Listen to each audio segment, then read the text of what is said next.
Students at South High School in Minneapolis were put on lockdown today. It started with a food fight in the school's cafeteria and turned into a brawl involving hundreds of students. 4 people were taken to the hospital with injuries.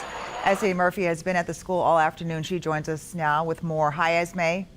Hey there, Amelia. Minneapolis police say this was an all-out brawl between 200 to 300 students involved in the school cafeteria.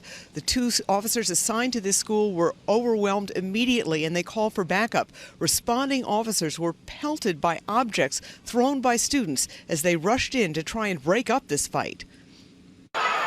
Officers had to use mace to break up the fight. At least a dozen students were overcome by fumes and were treated at the scene. 3 other students and a staff member were taken to a local hospital with minor injuries.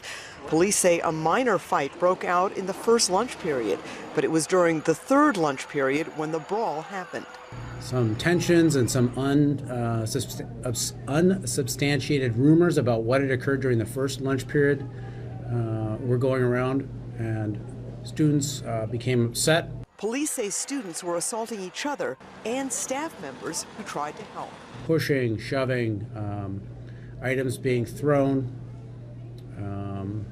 About 20 to 25 staff here at the high school attempted to intervene and were unsuccessful. Students were put on lockdown for their safety for the rest of the day.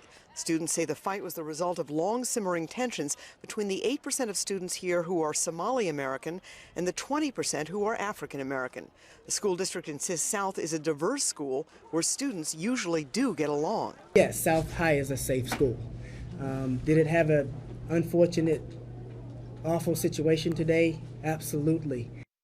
Now, this brawl was captured by multiple surveillance cameras inside the school. Both the police and the school district will be going over that surveillance video to see what, if any, criminal charges could be filed against students, and also what disciplinary actions the school could take against the students who were involved. And Esme, is the school or school officials saying anything about the students' claim that there's been this ongoing tension?